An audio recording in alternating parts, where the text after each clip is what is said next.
What's up, guys? Hope you're doing well. So today I'm just going to talk about a couple of, they might seem random issues, but they're ones that I really feel strongly about. It's kind of been on my mind lately about the WWE. As always, I want your all's feedback. Agree with me, disagree with me, it doesn't matter. Either way, I want you to have some interaction here and tell me what you think. By the way, before I get started on this video, I love this shirt. Bro Kick Hooligans, yeah. I'm representing Sheamus today, as always. But anyway, first issue, Chris Jericho's return to Raw this Monday after his 30-day suspension. And the second issue is going to be the WWE's Be a Star campaign. You know, the one where they tell us to show tolerance and respect and don't be a bully, be a star. They tell us this stuff, but are they really following this campaign themselves? I think you know the answer to that question, but we'll talk about it. Okay. First issue, Y2J, the Ayatollah of rock and roll, the sexy beast baby, returns to Raw this Monday. I cannot wait. I'm excited. I love Chris Jericho. You all know this, or you should. For me, there's always a void. There's always a little bit of a emptiness when Jericho is not around. And you have to admit that. Love him or hate him. You gotta admit that. Because I think Jericho, without a doubt, is the last of a generation. If you think about it, he came around in 1999. Now, name more than maybe, I guess, 2 or 3 people that were around in 99 that are still there. Okay, you have Christian, and was the Big Show even around in 99? I don't know, but yeah, he's the last of a generation. Jericho himself has said that he's accomplished everything that he's wanted to in wrestling, and that he wants to focus on music. But in spite of all that, I think he can still do more. I think there's still more for him to do, a little bit more, in the WWE, whether it's having a world championship or not. I think that there's always room for Chris Jericho. Now, rumor has it that he's returning as a babyface on Raw this Monday. I don't know if that's just a strong rumor or if it's been confirmed. But personally, I love Jericho as a babyface. I much prefer the Y2J, not so serious guy, as opposed to the conniving, evil, a little bit maniacal Jericho that wears the suit and just goes crazy on everybody.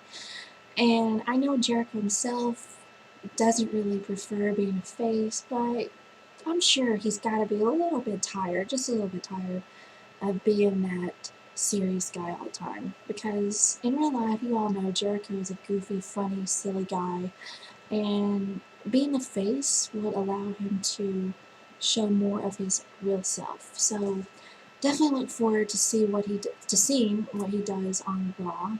And here's what I think. I think when Jericho retires, when he officially calls it quits and walks away from the company, I think even the people that have been hating on him for all these months, especially the ones that really started hating on him during his thing with CM Punk around WrestleMania, where he questioned Punk's straight edge lifestyle, I think those people are going to absolutely miss him like crazy. Yeah, I really do believe that. Even the ones that hated him, they're going to miss him. You're going to want him back. It's just the truth. So, if Jericho is indeed returning as a face, who do you think that he will feud with? Because I think as a face, there's a whole lot more possibilities for him. I've heard Dolph Ziggler that he could feud with. I've heard Cody Rhodes. He could feud with Daniel Bryan. He could feud with Kane. The list goes on. So I'm very excited to see who he feuds with. Who do you guys think he'll feud with? Not only that, but what do you think about Jericho as a face? Do you prefer him as a face, or do you prefer him as a heel? Okay? Give me your thoughts on that. Alright. Second issue is the WWE's Be a Star campaign. They are constantly preaching to us to show tolerance and respect. Don't be a bully. Be a star. Blah, blah, blah. I'm sure they've spent millions of dollars on this campaign, but the problem I have here is that the WWE themselves are probably being the biggest bullies right now.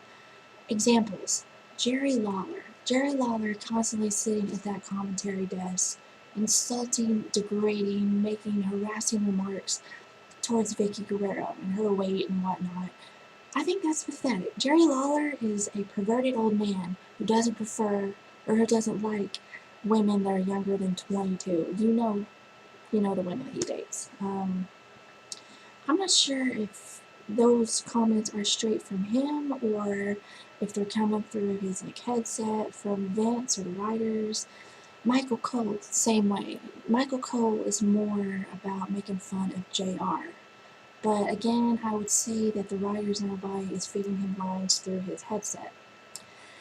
But for me, the biggest bully of them all, ironically, is Vince McMahon himself. Vince McMahon, he sits back there, I think 2 weeks ago, whenever it was, and just blatantly, on purpose, just because he thinks it's so funny, makes fun of JR and his Bell's palsy. He does the face, he does the voice.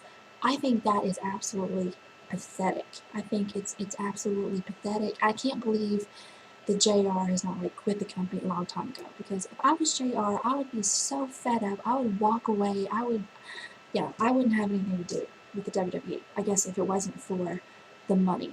But I think that is about the lowest you can go when you actually make fun of a guy with a condition that he can't help, and especially when you're the freaking owner of the company. I think that's low. I think Vince McMahon is a hypocrite. I think he's a liar. I think Vince McMahon needs to go. And that might sound extreme, but I really feel strongly about that, because clearly Vince has no idea what we as the fans want. I mean, the fans make their voices known everywhere, all over the internet, all over their Facebook page, all over everywhere that WWE is on the internet. The fans make it clear what we want. But Vince, it's like Vince could give a crap less what the fans want. He wants what he wants. He has no concern what his own audience wants, you know. Vince likes the 6'4", 270-pound guys. That's what he prefers. Whether you're a good wrestler or not, if you're, look like you're on roids and you're a big muscle-headed idiot, that's what he prefers. But that's totally off subject. Sorry, that's totally off subject about this anti-bullying campaign. But yeah, I think that the company, they're just completely hypocritical with this Be a Star campaign, because they're preaching for us to show respect and tolerance and don't be a bully, when they themselves are the biggest bullies of them all. Okay? I could go on about this. Sorry for my little rant, but it's true. I really think that the company needs some changes. I think they need to just get rid of Vince, bring in someone that actually connects with the fans and will listen to them. You know, if you're not listening to fans that are the ones that bring you in your billions of dollars, then what do you got? What do you got if you don't listen to us as fans? Okay? So give me your comments. Tell me what you think about Jericho returning, who you want him to feud with, what you think about him as a face or heel, and tell me what you think about the WWE's complete hypocrisy in this Be a Star campaign, because it's something that I, as you can see, feel really strongly about. Okay? Yeah, thank you guys for watching my videos, watching this video in particular, and I will see you all later. Bye, guys.